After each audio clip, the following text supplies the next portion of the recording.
How you doing, supporters of In the Sand Podcast? It's your man, Coach Brandon Sanders, back for another episode. As you know, we got another great guest on. I'm excited about this guest, Coach Loving, as I am with all of my guests, and just excited to just have this conversation because, as I said previous, and in our recording before Coach and I actually got started, you're not gonna meet a better individual than Coach, man. Coach has a very genuine spirit. He cares about people, and that's kind of how we met, man. We just met organically. We was at Yeah, the coaches clinic in Mississippi on the coast at the Nike coaching clinic, actually, and we'll probably talk about that more. And we crossed paths. I know earlier that year we was in the same gym, or we played in a tournament. We saw somewhere in the season, and so we just sat down and talked. And again, just a very humble individual. We were both young in our careers and still young in our careers, no matter what y'all say, but and just trying to get better as coaches. So I'm appreciative of this guy. I'm excited to hear his story. I heard a little bit of his journey early when we first met each other, but I'm excited just to hear the full story. So, Coach Loving, man, welcome to the podcast, brother. thank you, Coach Sanders. It is an honor and a pleasure for you to have me on. Yes, sir, man. We was talking, man. Though I missed the coaching clinic, man. We still have coaching clinics here in Mississippi, and that's kind of where you and that's kind of where you and I reconnect yearly. But that coaching clinic on the coast and Nike, that was an amazing feat. I know when I first was attended, I was just almost starstruck because I was amazed at just the coaches that had an opportunity to kind of just talk to and see like close face to face, like Jim Boeheim and Bobby Bobby Knight. Knight, Yeah, yes. what's some other coaches were there, coach, man, over the years? Leonard Hamilton was there, Tubby Smith, and just to hear them tell their story and to hear the basketball knowledge that they had it was unbelievable, Coach. Yeah, man, it was, to me, it was so significant because it made what I did or what I'm doing now currently real to me. What I mean by that is that I was able to spend time and they would do question and answer and you could talk to them. Like I can remember when Mike Anderson, of course, he was at Arkansas at the time. He was eating and man, he sat down with a lot of us high school coaches. Coach Yeah, Leonard, he sat down with a lot of high school coaches and was just talking to us. Like if he wasn't too high, he wasn't too low, and we was able to pick his brain. And at that moment, I felt like, man, this is pretty cool. And so I really enjoyed Nike did that, gave us an opportunity to do it. yes. But haven't done it in a while. There's a clinic that they do now. I can't think of the name of it. I'll try to find it before we probably get off this podcast. But they do something kind of similar They in that do. matter of it. I think Um, it's like basketball coach .com clinics or something along yep, those lines. Yeah. that is, man. And they always advertise the big one that they do in Las Vegas. So I have Yes. opportunity to experience that. Have you been to one of those, Coach? I haven't, coach. Now I know what you're talking about. And actually, I got a subscription with them. It's Coaching You Live.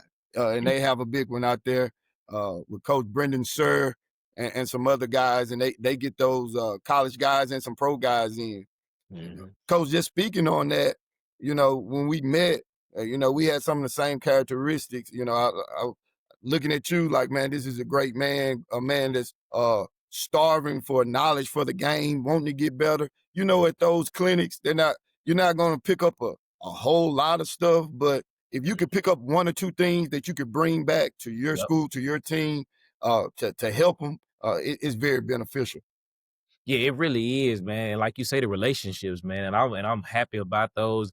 And it gave you a little bit of a break from the norm. That's And true. so that was always good, man. So as you can see, man, coach, now we already kind of just getting started. We ain't even got to the questions yet. Uh, but coach, I know our fans, supporters are here. A lot of people who support you are excited. I know they joined the podcast, probably had never been on, but they saw got Yeah. coach on here. So, Yeah. coach, tell us about your journey, man. Tell us, where has the game of basketball brought you in this world? Like, talk about when you were younger. Maybe you had aspiration to be a coach. Maybe you didn't. Just kind of tell us where your story began and kind of where you are right now.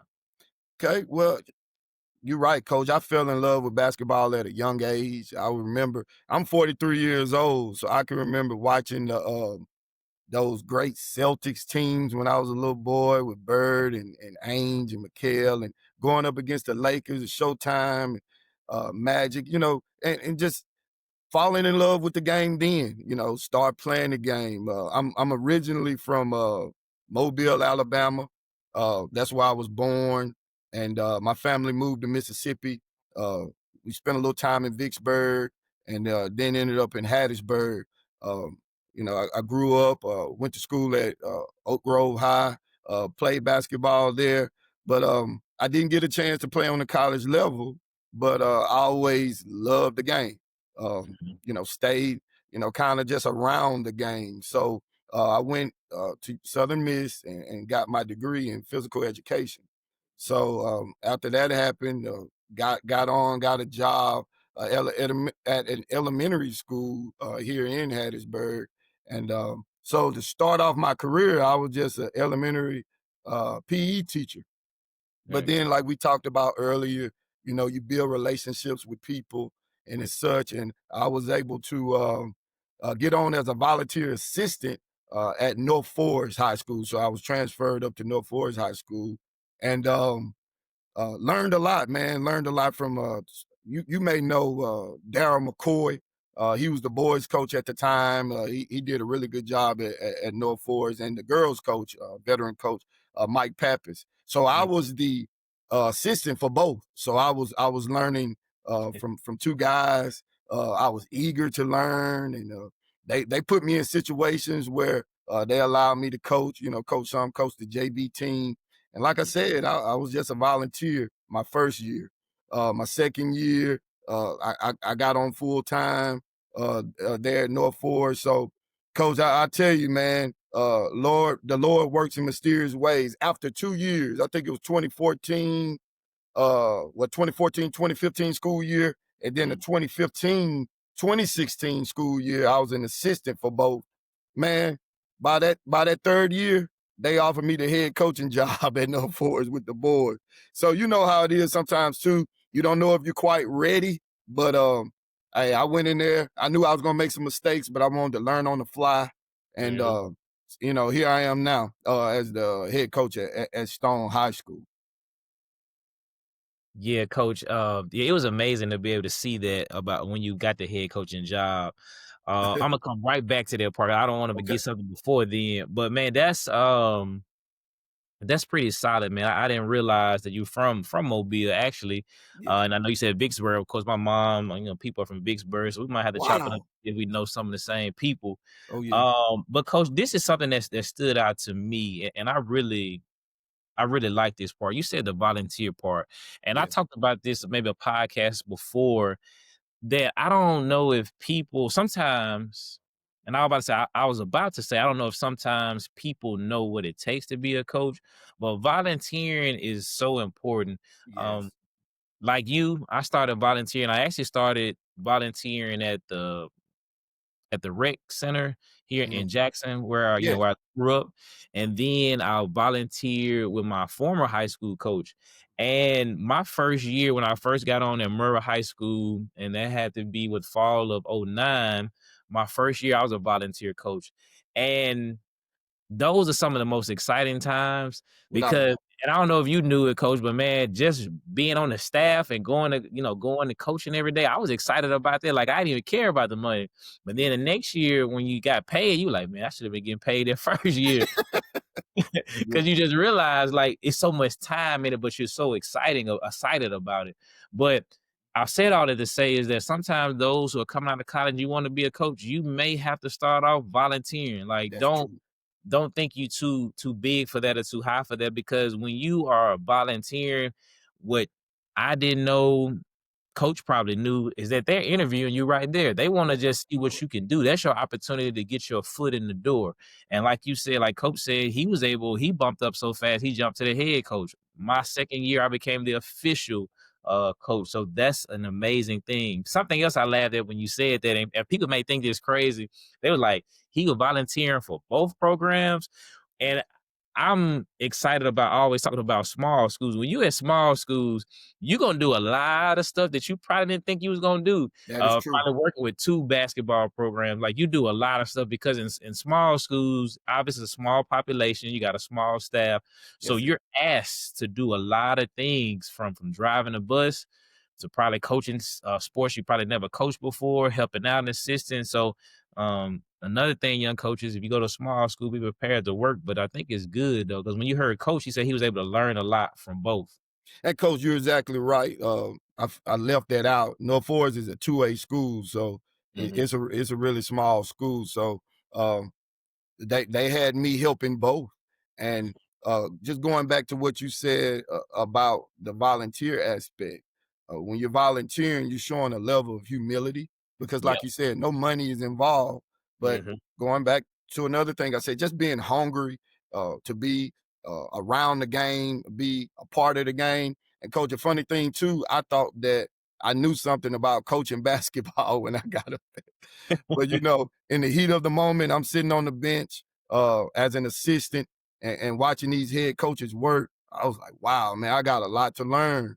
Mhm. So it was a great experience to get an opportunity to, kind of deal with the JV as time went on and learn a little bit more.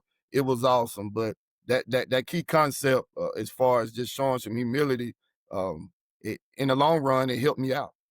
Yeah. Yeah, it really did. It really does help you out, and it helps you appreciate what you have. And I think being a volunteer coach, being an assistant coach, I think those are tools you need in your toolbox to help you be a better head coach because it helps you appreciate where you came from, and then you learn some of those lessons that you may miss. Because I know some individuals get into it and they jump straight to a head coaching job, and a lot of them turn out to do fine. But I Yeah, just think their road to success may have to take a few more, I guess, bumps in the road because they didn't get a chance to experience it as an assistant coach. But I, yes. I think that's so important. Man, I had a note. There's something that you just said, and I can't remember what I was going to say. You said something that was good. Man, it'll come back to me. I hope it come back to me. Coaching basketball. I got this note, but it may come back to me. But this is what I really want to go to as well. Yeah, coach, when you got the head coaching job, man, I was super excited for you, man, because Thank like I knew that because a lot of times a job will get posted and sometimes they overlook the assistant coach. you. That's And true. so I want you to talk about that process first. And that's something we haven't talked about in a while. When that job came open, did you feel that you really had to prove to them that you could be the head coach? And what I mean by that is, as an assistant coach, you like, I'm here every day with the kids. I'm working with the kids. I'm with the staff. I'm in the building, or I'm working at a school that's tied in with the program. So I feel like I should automatically get this job. But a lot of times, coach, it doesn't happen like that. You can be the assistant coach, and they'll go hire somebody else and That's true. ask you, will you mind staying on? And that's when you really got to humble yourself. You like, man, I think I'm good enough for the job. So, coach, talk about that process. Was it an easy process for you? Did you have to interview? Did you have to think about it? Like, what was that process from you transitioning from the assistant coach to be the head coach? Coach, that's a great question. To be honest, like something you said, you stated earlier, uh, that they were interviewing me while I was the assistant or the volunteer assistant because Hmm. they didn't interview me for the head coach. They gave me a call in the summer. The coach left. He moved on, and they gave me a call and said, "Hey, coach, we want you to be the new boys head coach here at North Forest." And I told him, I did tell him this. I said, can you give me a day or so to think about it, pray on? Because coach, really, to be honest, I sometimes doubt can creep in. I was kind of thinking like, am I ready? I've only been, I mean, just 2 years ago, I was a volunteer assistant, or, 2 or 3 years ago, I was a volunteer assistant. Now they're asking me to be the head coach. So I called them back and told them, yes, I'll take it. So Hmm. the process was probably not as conventional as you think it would be. I didn't go uh through an interview process. They just gave it to me. They trusted me, and we went from there. I think they made a good decision, coach. That's good to Thanks, coach. hear because it doesn't always work out like that. Because I know a lot of coaches, they get their feelings hurt because they just get overlooked. And Yeah, sometimes I always feel like that if you got a good person like yourself, for example, who you seen do the work, I just think that should be an easy transition. And I without know sometimes when people hire, they want to go for a big name. They want to go for as they say, a firework hiring. So people that's can say, true. oh, you got such and such. But sometimes your better coach is sitting right there That's in that assistant seat. And so Justin, my brother, now we talk about this all the time about looking like a head coach because we joke about it all the time. As assistant coaches, we always on the sideline holding that pad and taking notes and taking stats. But we said if you have aspiration, this is for any coaches or any career you in, if you have to practice or demonstrate what you want to be. Like if you want to be the CEO of a company, practice on doing CEO things. If you That's want to it. be a principal in the building, practice on doing those things. If you want to be the head coach of the school that you currently work at, do things so when your administration can look over there and say, okay, I see what you're doing. But I think sometimes as assistant coaches, we get so caught up in being in our spot that we don't think about what could happen next. What if coach leaves? What if That's true. he gets removed? And I think that catches a lot of young guys off. I guess I'm kind of catch them off guard because they're just not prepared for it. So hopefully they listening to what you're saying, coach. Yes. Coach, I want you to talk a little bit about your North Forest days, man. You had Yes. some good times, and I kept up with you. And I'm gonna say this, and one reason I kept up with you is because obviously our friendship, but number two, I was at Pisgah High School and we was in the South, and Yes. I would look at that bracket. And I was like, man, I don't want to go down there because I know a North Forest guy. I said, we can just kind of stay around it, man. And it was hard to maneuver that because I know sometimes in the second round we'll run into a Bay Springs or we'll run into a Newton. It Yes. just happened that we just didn't go further enough down south, man, because I saw what you were doing. I saw what you were developing. And coach, it was amazing to see because as your first year head coaching, like it didn't drop off. It didn't drop off. And I know I'm probably missing some key points. So I want to stop right here because I don't want to overlook it. But coach, talk about your North Forest days. And there's definitely a moment that I want to talk about Yes. as you wrap up. But talk about your days at North Forest, coach. The North Forest days, they were some great times. When I took over the job, to be honest, the cupboard wasn't bad. We had some talent coming back, um, some guys. So my first couple years, we had some winning seasons. Didn't get as far as the playoffs as we wanted to. Mm-hmm. But man, things took off that third year. I think it was 2018, 2019. I had a group. So when I took over as the head coach, that 2016, 2017 year, I had a group in junior high because I had to do like stating back to what we were saying. When you had a small school, I had to coach the junior high too. So I was the junior high head coach and the high school coach. So I knew I had a strong group in junior high. They were really close, and the chemistry was there. And once they got older, they took their lumps. So I think it was 2018, 2019 year basketball season, man, we just took off. The chemistry was there. We had some guys that could play, had some senior leadership. And we ended up making it to Jackson to the Final Four I uh, did. uh, of the 2A classification. And then we went back to back. That 1920 year, surprisingly, we got back. But we had great chemistry. We had a kid that was a college level player, and he was a really good leader. And man, it was some special times. We had some special games. So those memories that I always cherish. Yeah, coach. I remember the game when y'all played, I think they pronounced it A-Mid or Mid-County. Yes, Man, yes. coach, I wasn't able to get to the game, but I was watching it, coach, and coach, that was an amazing game. I kinda want you to talk about that game a little bit, but the part that was exciting to me when the game was over, man, my guy coach, man, he made that run, man, he was excited with his kids, man, you was celebrating, and that was so good to see, and that was such pure joy. Um, so talk to us about why was there such a pure joy? Because you could see the excitement. Like I wish I would have been in the gym, man. And I was looking for when I was thinking about his interview. I said, man, I'll see can I find it on, of course, his Twitter then, but X. And I wanted to show everybody, man. But that was just something cool that you displayed, man. So if you could kind of talk about that, talk about a little, and also to talk about that, but also talk about the Coliseum as well. I know one year, I know y'all played Inglemoor, and We they're a did. challenge in and of itself. So if you could just talk about just the run or the era well, excuse me, not the era, but the space that you all was in as you were, playing, getting to the Coliseum, and just the preparation and just the strategies or thought process of playing in the Coliseum and who you was playing because a lot of us haven't been to the big house. A lot of us would like to go. So I love to be able to get information about things that we can just take into play. Because one thing they always say, and you may mention this, you got to get adjusted to the open space when you go Without into a the doubt. Coliseum. You got to get used to the three lines that they usually have and get your kids adjusted to that. It's a lot of different things that people say. So, coach, just kind of talk about, just that championship, the championship run. I know you didn't accomplish it, fell a little short, but just talk about just leading up to trying to get there. Man, that team, it was a special team. 18-19 and 19-20, we had great leadership, and the Yeah. chemistry is there. That's what I'm learning more. I'm going into my 10th year as a head coach. Is that um, the chemistry is so sensitive when it comes to basketball, and those kids, they really cared for one another. They played so hard on the defensive end. We shared the ball. They knew their roles. They knew who our scores were.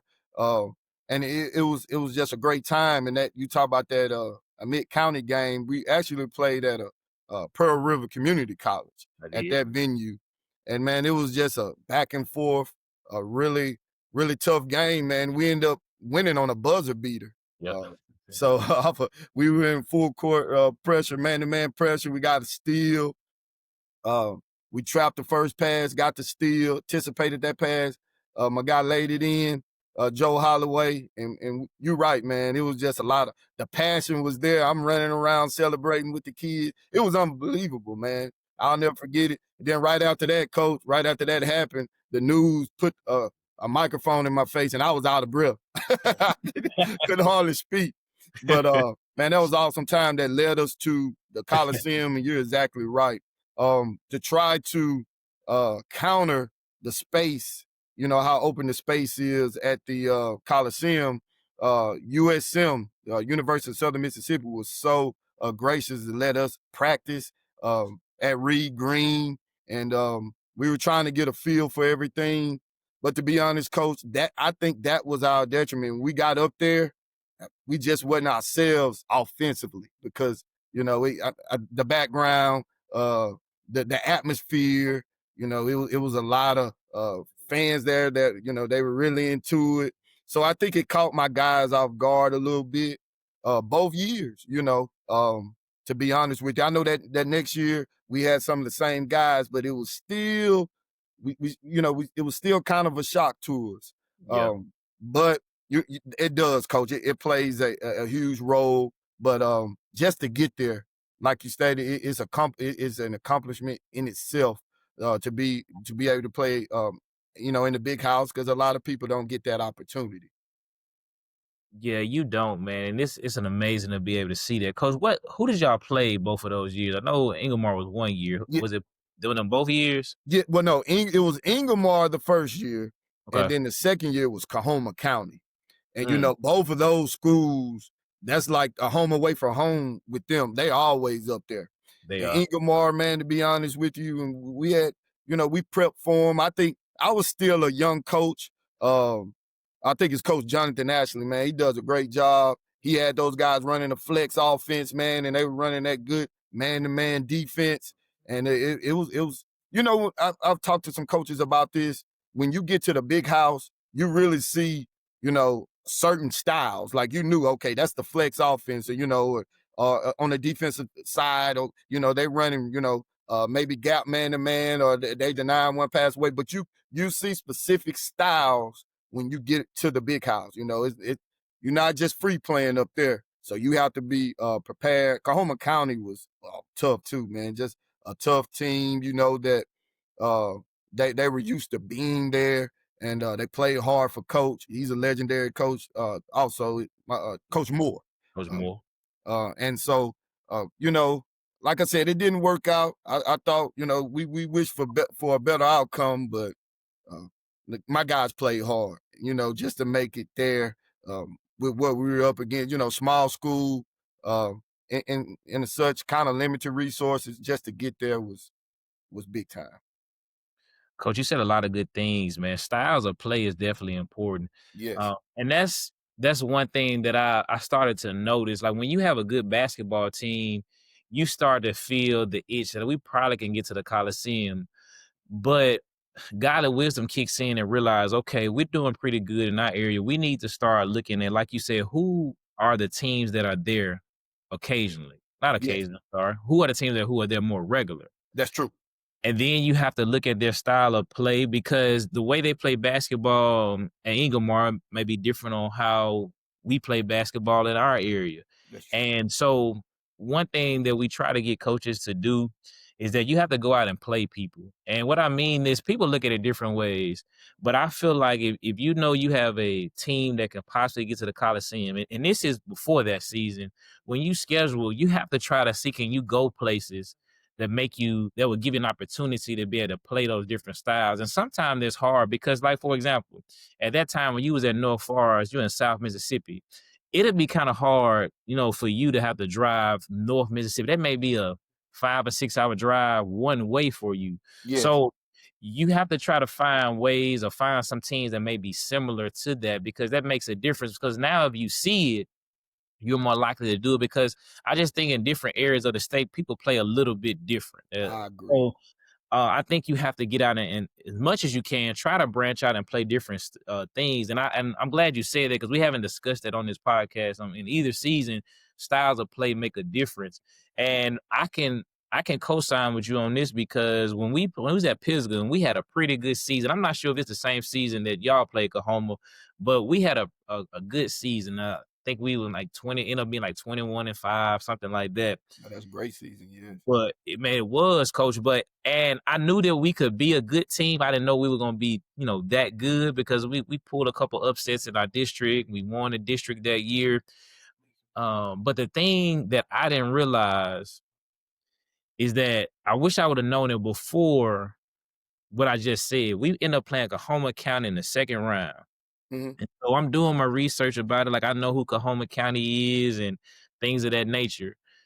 And the physicality of that game got us later on in that game. But coach, they come down to Pisgah, and I say this story all the time, and and you can tell the Kahoma is Kahoma, man. They come to our gym. We got a designated spot where they supposed to park, and they was right in front of the gym. So I said, okay, I see what kind of time they on.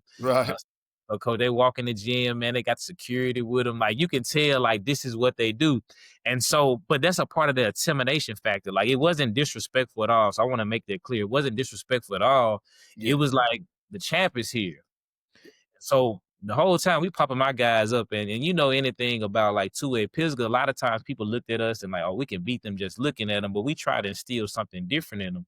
So coach, we jump up to like maybe I think we get up by like maybe anywhere between 13 to 18 points on Oklahoma County. Wow. So man, we go into halftime and we come out third quarter. They pick that pressure up, coach. And that pressure made a difference for us because we weren't necessarily used to that physicality. They were dominant on the boards, which slowly wore us down play by play. And coach, it came down to the last maybe 10 seconds of the game. Well, we didn't perform well on offense. They got the ball. My guy, he reached, guy drove midline, shot it off the glass, and that was game. And so we Oh lost man. man, coach, we lost a heartbreaker. Wow. And I think if we would have maybe played some other teams, maybe from the Delta area, I think we may have been prepared for that moment. So I just tell all coaches when you know you got a team Yes. and you can possibly go far, looking into it prior, try to get you some teams on their schedule that prepares you kind of for those moments. But Yeah. sometimes you just can't prepare because some teams just going to be solid. So shout out to Coach Moore and Kahoma, man. They do a good job. They really do. And Let coach, me. that's what I think, man, as far as just, with coach, what type of impact does a coach make on a team or a great coach? Mhm, We know you got to have players. We know you got to have some good players to mhm, make deep runs, but a, a coach can impact a game or a season with his kids with how hard he gets them to play. yeah. Like you said, basically said when in that second half, the pressure kind of they ratcheted up the pressure, and that's Mhm. what happens, man. When great coaches make an impact with being able to get kids to just play extremely hard, man, and that's a skill in itself. Yeah, it really is, coach. And then too, and you said this too, the experience. Yes, Like, of course, the former coach of the Rockets, Rudy T, he yes, said, what's the famous slogan? Don't doubt the heart of a champion or something. yes, In fact, see, when you've been in moments before, if you played in big games like that, Like those moments don't shake you a lot. They probably went in the locker room, okay, we down by such and such points. We just gonna have to fight back. That's true, And coach. because my kids have never been in that moment before, it was new to us, but because they have been in so many pressure moments, like they just took advantage of the time. Yes. And that's something that I see just coaching in my district, even with like with Raymond. Like I talk about Raymond a lot, but I talk about him a lot not because of being a fanboy, but I talk about it because people can kind of they recognize that name when they hear it. But a Yes, lot of times when you see them play, they are used to so many big moments, and you wonder why they play so well. It's because they're used to seeing those moments, and so and you see that with a lot of teams, just not Rams, a lot of teams that you that's true, recognize coach. there. Let me ask you this, coach, and we'll keep moving. I'm not sure if you had a chance to look at it, the game this year, but when Coahoma County played Boonville in the state championship game, I really didn't know how that game was going to go. But I was surprised that Boonville was able to defeat Coahoma Me too. that easily, because I was like, this is gonna be a clash because they got two different coaching styles, two different playing styles. But of course, I know Boonville just had a lot more offensively, but that really surprised me in that game. Did anything surprise you, or did you get a chance to watch that game? I watched a little of it, but I didn't get to see it all. But I was just kind of surprised on that because when we just everything we just talked about, that kind of went out the window when they played each other. One team was That's just true. super dominant. I saw a little bit of it, but I was shocked too. But of course, like you were saying about with Boonville, uh, they probably had the best player on the court with the what's that, the Kedrick Simmons kid. Mhm. But and he's really good. But Yeah. I was shocked though because, like I said, with Coahoma County, Moore just does such a great job with his guys. He might not have the guys that the stud guys as far as just getting a lot of college offers, but collectively, my Mhm. goodness, and like you were saying about them playing so physical, Yeah. and then they're not scared of the moment. And Nope. I was shocked too. I thought that if it was any upset to be had up there, it would probably been that Coahoma County Boonville game. But like you said, Boonville they handled them pretty easily. And but it was a really good game though. Yeah, it was, man. It's always good to see it, man. Anytime I can get to the Coliseum, I'm appreciative I live close enough to the Coliseum that I can get there pretty regularly during the week. Yes, Um, so coach, let's transition to Stone, man. Again, we yes. don't spend too much time in the past. So coach, talk to us, however you decide to lead us, talk to us about your transition to Stone, talk about that process, and then just talk about just some of the earlier years, man, and just kind of where you are now with them. Oh man, it's been really good. Now, have we gotten on the level like we had it at North Forrest? Not yet. But man, Right. we got some really good kids down there, man. They work hard, they love the game. They get it done in the classroom too. And I like the community. It's a small knit community. Wiggins is in Wiggins, Mississippi, is right in between Hattiesburg and the Gulf Coast. And they support you, I've been down there. I just finished my third year, going into my fourth. We had one uh pretty good year, and we've had two kind of so years, but man, we got a young group that's I think give us a couple years. We're gonna get some experience this year, but I think, man, we're gonna be ready to compete. It's a lot of talent down, man, and I really enjoy it. I really enjoy the community. I really enjoy my job, and anytime you can be in charge of kids as a head coach, and they look to you, it's a special opportunity that I have. Coach, that is good, coach. Just being in a new spot, new area, Yes. um, right off Highway 49. I think that's kind of a strong task. Talk about some of the teams in your district. Like, coach, what are some of the challenges that you face with some of the teams in your district? Because of course, there's always the argument. People will always argue: is basketball better than North? Is it better than the South? Is it better in the metro area? If it's best in the Delta? But what I've learned is I think everybody is keen in and of itself because each zone or each region or each area plays basketball so differently, coach. So just kind of talk about some of the teams maybe in your district or just some teams just kind of in that area that may cause a problem, or some teams that you like to watch play or compete against, just kind of wherever that question leads you.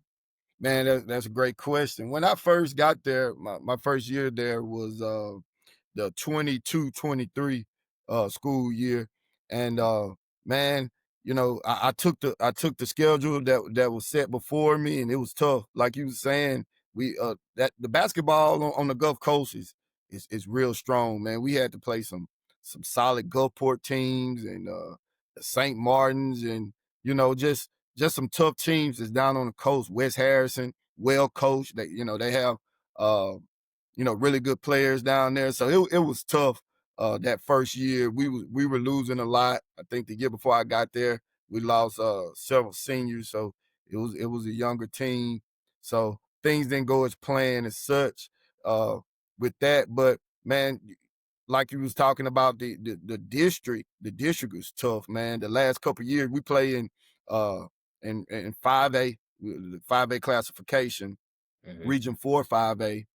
Um, Man, the last couple of years it's been Wayne County and Law, Lord, yeah. and they've really been the class of the district. But I am proud the last 2 years, like I said, just finished up my third year. We've been able to make the playoffs. Um, but man, they've been the class. Uh, Happily, this year, with the reclassification, Laurel's in the opposite district from us. So they're out, but we still got to deal with Wayne. We bring in Northeast Jones, who's tough. We got Purvis, we East Central.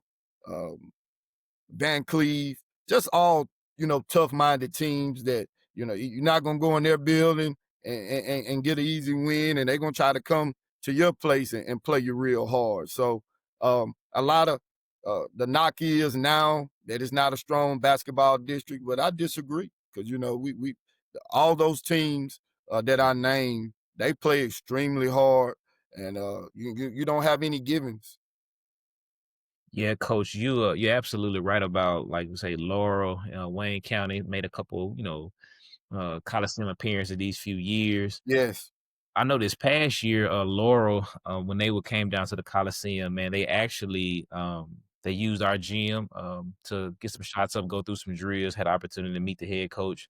yes. Uh Quality guy, man, definitely fashionable guy as Oh, no well. doubt. I gotta get in your closet, man, and get some of that fashion off you. Yeah. But yeah, his kids came to be solid, man. They did an amazing job, and so I was able to kind of watch them, the little time that they did practice. So that is a tough basketball district. But I understand what you're saying. When I'm looking at those names, and I'm looking on the flip side of when it comes to football. I can see that too. Yes, Taking a dominant area when it comes to come to football as well.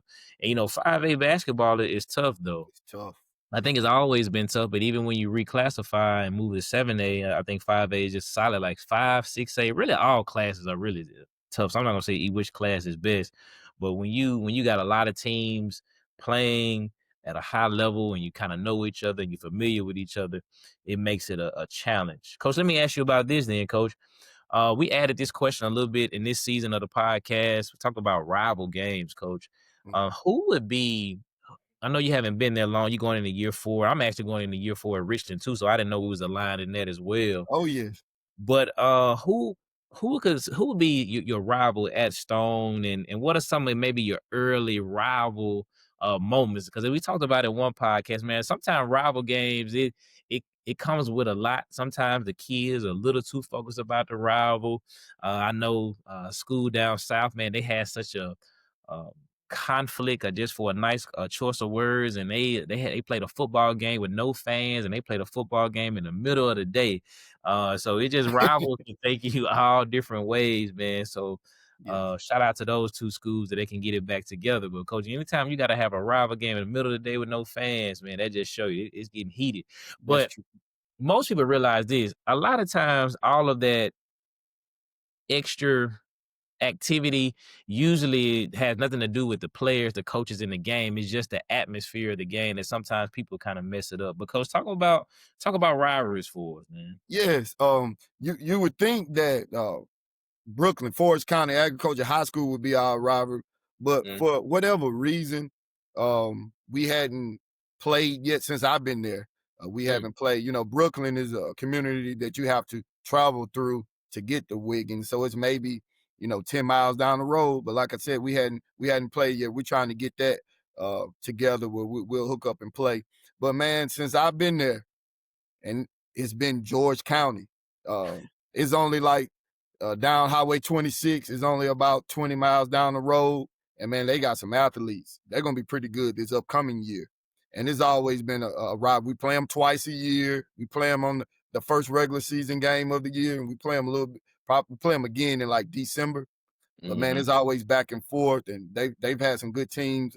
Deuce Knight, the incoming freshman quarterback at Auburn, the guy that signed with Auburn, he played basketball too. Really good basketball player. And Yes. man, he shooting threes, dunking the basketball on us, talking noise.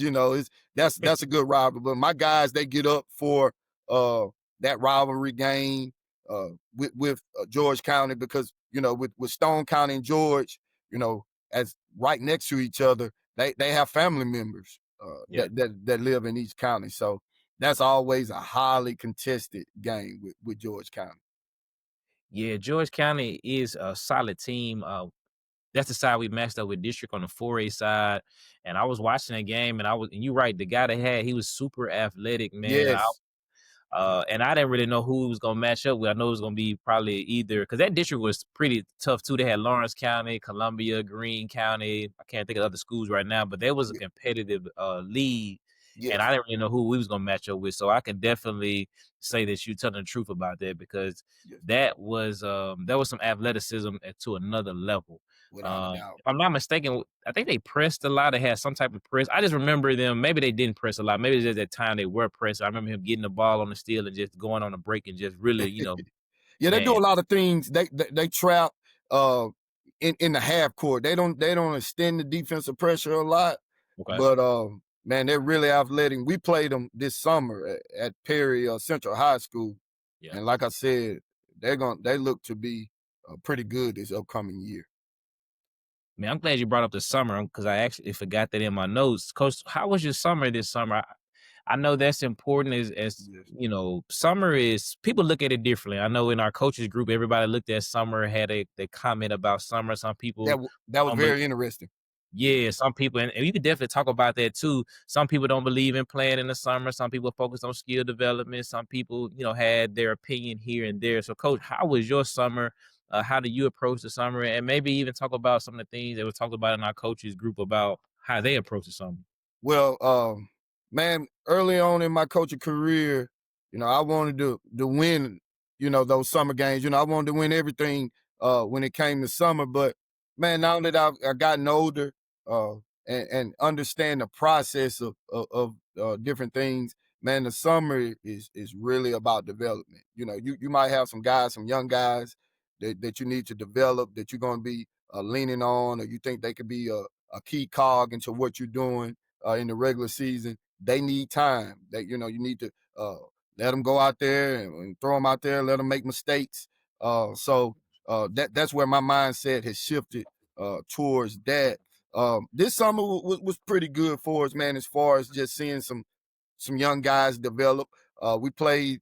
We went to a few shootouts. We went to the Richton shootout. We went to Perry Central twice. But this is what I like to do too, Coach. That I think it's a team building aspect to it. We like to go to Kapaa Lincoln Community College, that team camp that Hmm. it lasts 3 days.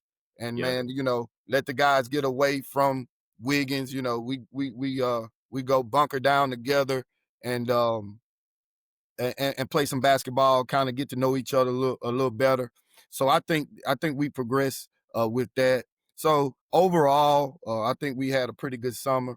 And like you said, just what they were talking about on the coaches group me. I'm a firm believer that you need the summer, but it's a developmental type aspect to it. I think one coach mentioned in the group me that hey, you don't win a summer championship. So you need to focus on what you need to do to get your team better. Coach, you're absolutely right. I think you said it right in the beginning. Summer is what you need for your team. I don't That's think it's a cookie cutter approach or one size fits all approach because everybody needs summer for a different reason. Like I can remember being at Pisgah. Uh, we took summer like championships. And what I was trying to get my guys to do was I knew it was important, like you just said, but exactly. I had to try to get them to believe and have some confidence. So, Coach Will, Yes, anytime we play like a bigger school, we yes, always try to put a big wager on it. Like we try to give the kids some incentive to be able to do that. yes, And I saw how hard they played, and so we may lose, and some teams we snuck up and won. Like I yeah, remember we beat a 6A school, we beat a at that time we were 2A, so we beat a 3A school, and my yeah, kids were so like pumped. yes, Now we took that same approach and took it into the season because Justin and I felt like we are gonna have a decent season. So we try to take that moment and try to translate that into where till we get into a big game. Like we was in there with St. Joe, or we played a Kahoma, or we yes, played somebody at a high caliber level that we can take those experiences. Now it wasn't like that every year because some years, actually the year when we probably had our best record at Pisgah, we probably I don't know if we even won a summer game, but right, it's like you said, I wasn't even concerned about the record. I was looking at it like this. I was like, if we're playing high level basketball against maybe this team, this team, this team, and we're doing it right consecutively, I yes, know it's gonna be okay in the season because we're not practicing every day. You know, you have football guys, baseball guys. that's true. So I think you're right. I think you have to have a sense of reality. Your kids got to have a sense of reality of what the summer really means. Yeah. But I wanted people too in that group me message. I don't want people to lead that message thinking, well, we don't need to do anything for the summer, just do skill No, development all the time. I think that looks different. And so I think you still have to play. Now, summer basketball is changing so much, coach, which is kind of a little bit heartbreaking. And I mean by that is a lot of times you'll go to these games in the summer and sometimes you'll play a team and you're expecting to play their best player. The best player don't even play. Like a lot of times, some of the top level players, they only play like at the team camps or they just resting. And yes, and I can remember growing up, and I guess that's what they always say, well, back in the day, but it was always good to be able to try to get a real life, scrimmage in against the top talented kids. Like I can remember just dating myself, but I remember going into my senior year, my take going into his senior year, man. Murray, we played Lanier at Clinton. And it was a atmosphere game. It felt like real life, but it gave us that sense of urgency. It helped us, okay, this is where we got to go when we play them in the regular season. So I would like to see that a little bit more, but I get it because kids play so much travel ball. The live period is so important. So they that's want true. to rest themselves and save it. But summer league, again, is what you make it, or playing ball in the summer is I what think you. you made a key point, Coach. When it depends on what type of team you have. If you know you got a veteran team that's kind of geared up to can do some damage in the regular season. Then Mhm. when in the summertime you want to kind of play against some big dogs and see where Yep. you stack up to kind of let them get a feel for what they'll be up against. In the postseason when you get ready to make that postseason run. But Yep. like with me in the situation with us at Stone now. We have our backcourt are two seniors. It's slotted to start. We got two seniors there in the backcourt, but for the most part, the other three they're gonna be young. We're gonna be playing freshmen, sophomores. So, when we look at that aspect, I kind of wanna, I'm looking at it like, hey, you can't judge it off wins and losses right now. Just get these guys some time under the whistle and let them develop, let them make their mistakes now, get a feel for what they'll be up against. Yeah, I'm glad you said that too, man. Because this summer at Richland, we have no seniors, man. We have a young team, Yes, and I felt like my kids needed to play just basketball, and that's it. we went to a couple college camps, man, and really looked really really bad, and I really wasn't. Well, I guess I'll be lying if I say that. I wasn't too distraught, but I wanted us to look a lot better. But it allowed me to give teacher points like, man, we got to get better. That's Uh, it. and I understood that it wasn't, it's summer, but I just knew our kids needed to see that. And so what we talked about, which we're going to this following upcoming year, Lord willing, now when we go back to them same team camps, we can say, okay, we remember where we were a year ago. That's Let's it. be a little bit different. So that's important. It's very important. Coach, let's look at this. Where do you see basketball in Mississippi going? And this is what I mean, and then I'll get into some of our final questions. I get you out of here. Of course, there's always the rumor about the shot clock. Yes, So that's always something. This was brought to me at the coaches clinic where we saw each other, of course, with the Mississippi Association Coaches Clinic. They was telling me how some private schools are offering NIL to their private school kids, and so I don't know how true. I also don't know how true that is. I don't know how that's gonna impact us as public school coaches. But then I also think about some of the charter schools where kids go to charter schools, and I think about some of these prep schools that kids are going to. And coach, I think eventually going back to NIL thing, I think eventually in public school basketball in Mississippi, we're gonna have to address that in some form or fashion. yes, Um, you see other legislation where kids maybe had to go through school choice and maybe they go to a school of their school of their choice. So like where do you see basketball going? Because all of those things that I just said and some things that you're going to say that can really influence some teams that may not have the resources or the talent. So like kind of where do you see that, just as a it's kind of a general question that's popped up in my mind, but just kind of pick your brain because you always have a lot of wisdom and just things like that. So what you think about those things, coach, or what do your heart leads you to just well, talk about? I hopefully it doesn't lead to a mass influx of kids. We're already dealing with it, kids transferring out to go to these private schools or Yeah. these charter schools because we want to kind of continue to grow the talent that we have, at our respective schools. Yeah. So, but when you're throwing money out there in those situations, you got family members involved.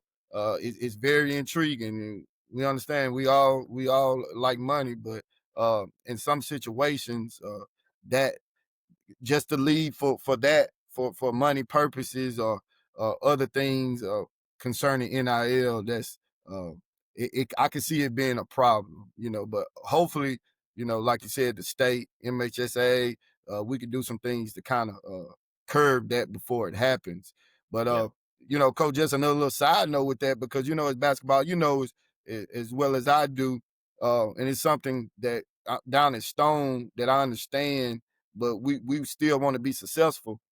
Basketball is kind of in a situation, it's kind of down the line. Like at Stone, I mean, it's no knock, but like it's football, football, baseball. And if Yeah. you have a really good basketball team, they're going to support. They support regardless. But those two sports, they're kind of priority based. But we gotta with basketball, we always want to continue to increase the enthusiasm for it, the Yeah. passion.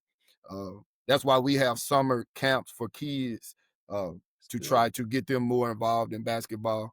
But going back to your question, Coach, man, I just hope it doesn't become a major problem for us as time, as time go on.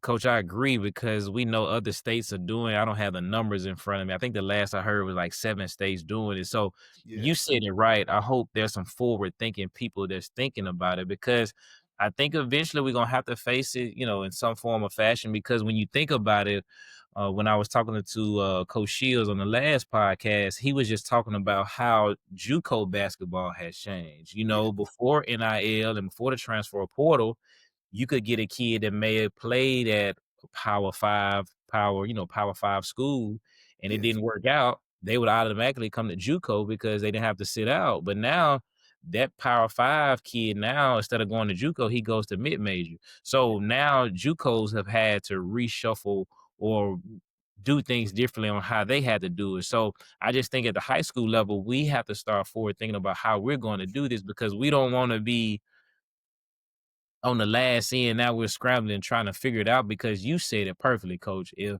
I'm going to a school and they say, hey, if you come here and it's, of course, especially if it's legal, and coach, we know that they give you money now and it ain't that's true. legal. Go to them Yes, schools. But if they make it in an area where you can do it and it's out front, so to say, yes, we can actually lose a lot of kids because who's going to stop it if I can do the same thing here, do the same thing over here, but they may compensate me 5, 6, 7, $8,000. I mean, I think that's a no brainer for most people because that that's eight true. thousand dollars can close some buy a new car, help you move, and get to a better living space. So I think that's something you said it right. We need to make sure we're forward thinking with that because things can turn real fast, real quick. Yes. So, Coach, let's kind of get into some of our basketball questions outside of our high schools. Okay. Again, this is our most popular question that we have on the podcast. So I'm always excited about it to hear it. And this is the starting five. And so we always ask our basketball coaches if you had an opportunity to create a team. It could be by positions, or it could just be your favorite players. Who would you say would be your starting five? You had an opportunity to choose your starting five. Who would it be, Coach? Well, in today's we talking about NBA, right? NBA, yes, sir. In no particular order. I think about that. You got to give respect and props to the NBA champ and how well SGA played, Shea Gilgeous Alexander. So you throw him in there right now, present time. Um, man, I look at it with like I said, I know we talk about different aspects of, you don't want to clash with two maybe ball dominant guys, but I'm gonna put five out there. Luca, I'm gonna put Luca out there. Okay.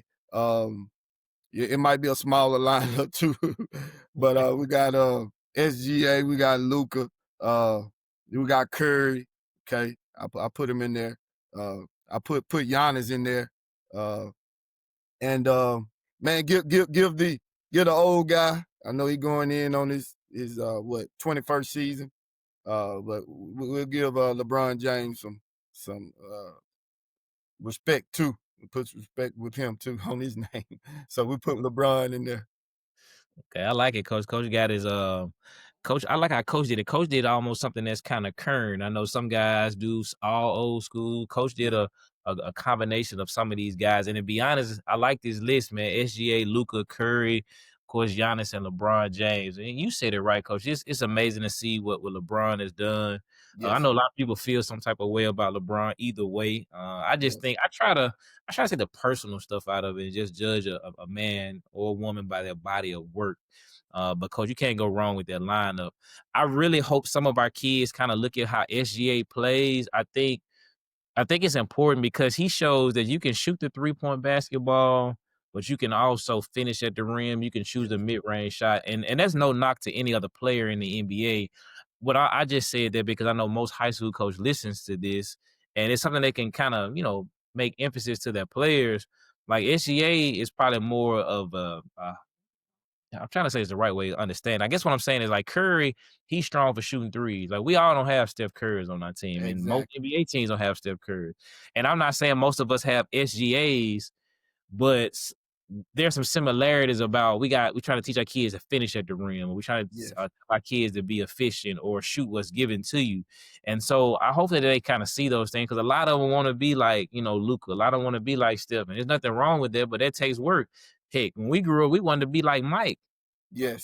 And we couldn't do a lot of things that Mike could do, so it's nothing wrong to have those aspirations, but I Man, I always love the way I'm sorry to cut you off, but I love the way that SGA plays with patience.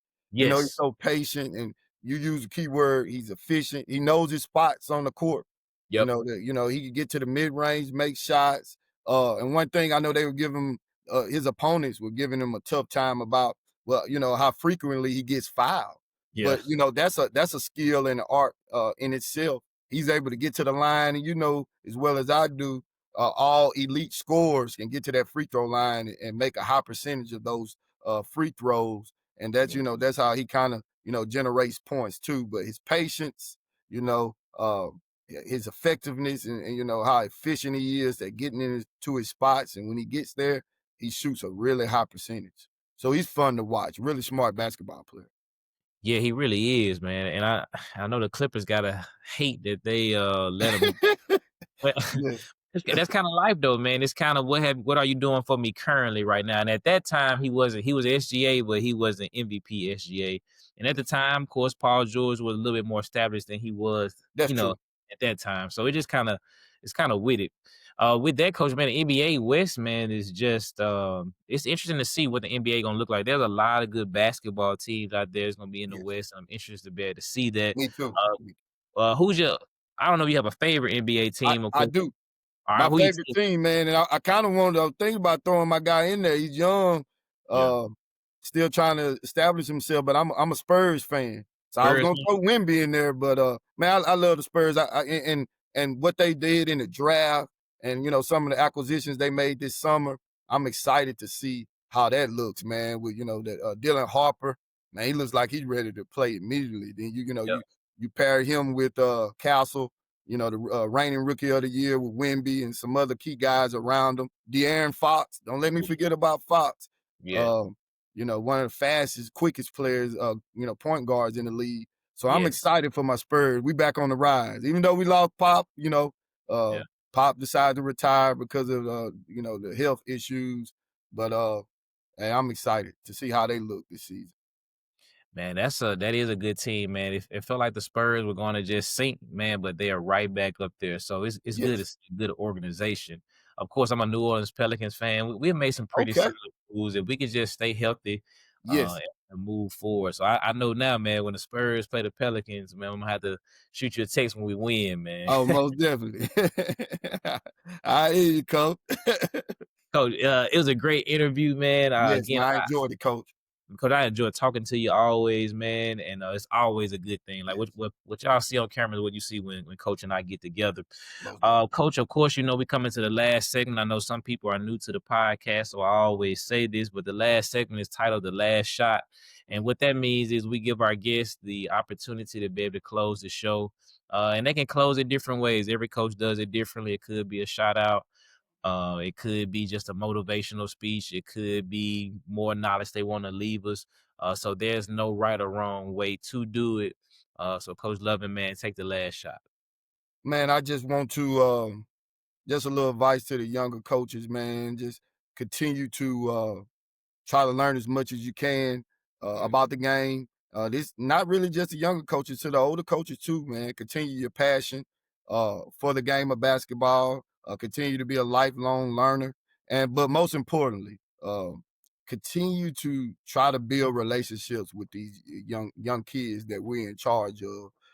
We're charged with a great challenge to try to impact uh, young kids. Student athletes in a positive manner. And we want to be positive role models for them. So don't take that lightly and continue to do what the good Lord has blessed us to do. amen. Amen.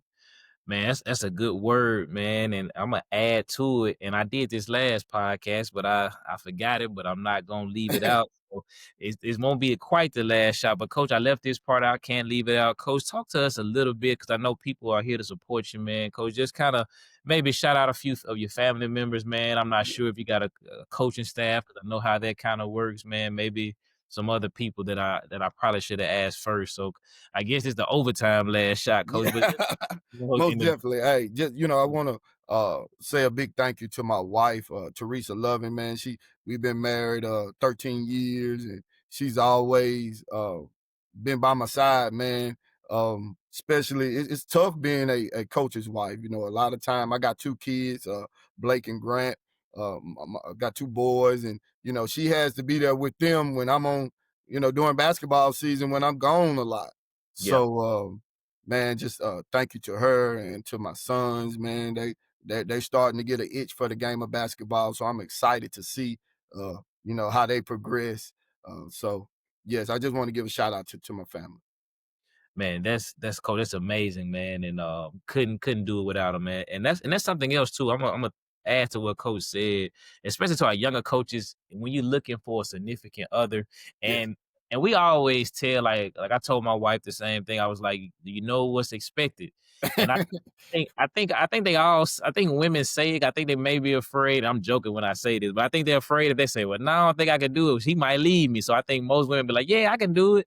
Um, but I don't think they understand until they get in it how much, and coach said it right. Like our wives, you have to do so much. When you're a coach's spouse, there's a lot that's required because again, some nights, like coach said, he coached middle school and high school. Some nights Yes. you may be in out 4 nights a week and you gotta do a lot of the weight lifting, as they say, or carrying a lot of the load. So again, kind of think about that coaches as you're and I know we sound like maybe older men, but we just sharing wisdom. You That's you it. you want to find somebody who's aligning you always, but understand what your career consists of. So when you're dating this young lady, for our male coaches or your female coach, you're dating this young man, bring them to a game sometime. Let them experience it sometime. I don't know if I did this one time purposely, but maybe I did. Sometimes as coaches, we in that locker room talking to them kids, and then we in the office. Man, make that person stay there and wait on you. See how they feel. Like that. Gotta take them to the ring a little bit. Hey, Like, coach, and one other thing about that, man, like I'm saying, my wife, she been with me through the good and the bad. You know, you sitting in them stands, and you're a spouse of a coach. You might hear some bad things about yeah. about your significant other, but you got to stick in there with them. Yes, you really do. It's funny. My wife, man, what she does, and I know people probably look at it differently. She don't sit on the home side. She sit on the visiting side, and she Yes, does it for two reasons. She does so she can kind of, we can make eye contact, but yes, also just to keep her from that space and that's kind of why the podcast was created because a lot of people do come to the game and they say some things that are just outrageous. A lot of they say there it you just go. for a spotlight on themselves. But That's that's true. why I wanted to create a space with this podcast so people can see that coaches are real life people. And we real life people with real life families. And of Yes, course, we understand that come with it. So we not in our office crying, oh, they said this, that, and about me. But a lot of times it ain't even about me. It's about I got kids in the stands, my family in the stands. there If you you go. blessed to Come on. have your parents, they're there. Like Yeah, those things make a difference because you would hate for somebody to come to your job and you at the bank and I come in there and everybody in line and I start saying, hey man, she is a bad banker or that's it. she can't count. And so now everybody else had that same notion about it. And really, I'm just joking just to get everybody laughing, but that affects the atmosphere. Like I'm so It big does. on Come on. good atmosphere. So, coaches stay encouraged. Don't buy into it. Again, a lot of it is just people do it for entertainment. So, Yes, but coach, I've been wrapping up lately with a scripture, man. Man, you said so many different things. I try to correlate a scripture to my guests, and I've just been searching. I've been thinking, and you said something earlier that was good, but thank God this just hit me right here. come on. And this kind of reminds me of who you are and what you do and what coaches do. This is Luke chapter 3, verse 11. Yes, And they were just talking about what are some things that you can do. And you said earlier about producing good fruit. But in verse 11, it just says, John replied, if you have two shirts, give one to the poor. If you have food, share with those who are hungry. And so when I think yes, about that verse, I see a guy like Coach Loving. He does that. Like he's giving of his time, he's giving of his resource, and that's a lot that you don't see with coaches. So and all of us can kind of do that, but coaches continue to be inspired because, like you said, it said, verse 11 again, if you have two shirts, give one to the poor. If you have food, share with those who are hungry. So until next time, as I man. always say, be nice, be kind, and we'll see you on the next episode. Thanks, coach.